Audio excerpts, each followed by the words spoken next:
प्राचीन समय की बात है, जब धरती पर देवताओं और मनुष्यों के बीच का संबंध अभी भी जीवंत था।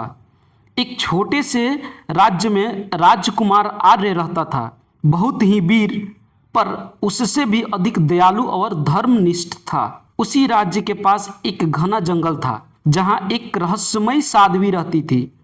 लोग कहते थे कि वह कोई साधारण स्त्री नहीं है, बल्कि देवी का अंश है। एक दिन शिकार करते हुए आर्य वहां वन में पहुंच गया और उसकी मुलाकात उस साध्वी नैना से हुई। नैना की आंखों में एक अजीब सी गहराई थी, जैसे उसमें हजारों वर्षों का दर्द छुपा हो। धीरे धीरे आर्य और नैना के बीच एक अनोखा रिश्ता बन गया। यह प्रेम था, पर शब्द से परे, आत्मा से आत्मा का जुड़ाव। लेकिन इस प्रेम के पीछे एक रहस्य था। नैना वास्तव में एक देव कन्या थी, जिससे एक श्राप मिला था। तुम पृथ्वी पर तब तक रहोगी जब तक कोई तुम्हें सच्चे मन से प्रेम करे, लेकिन जैसे ही वह प्रेम तुम्हारे पाने की इच्छा में बदल जाएगा, तुम सदा के लिए उससे दूर हो जाओगी। आर्य इस सच्चाई से अनजान था।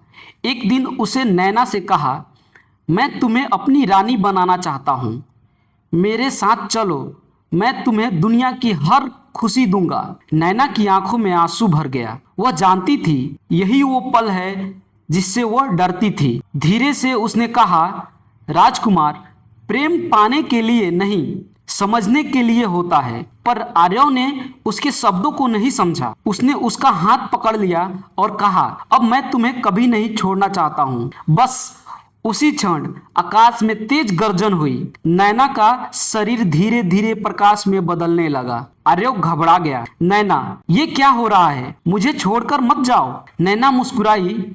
आंखों में दर्द और प्रेम दोनों थे।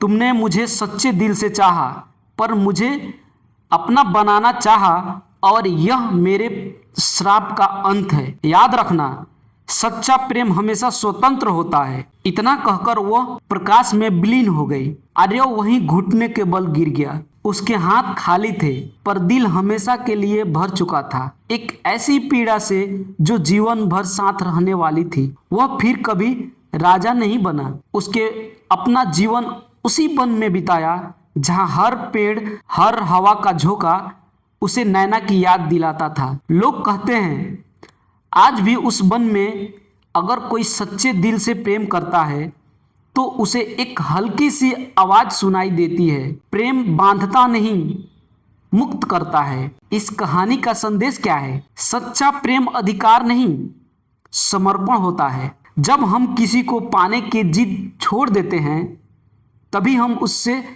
सच में महसूस कर पाते हैं।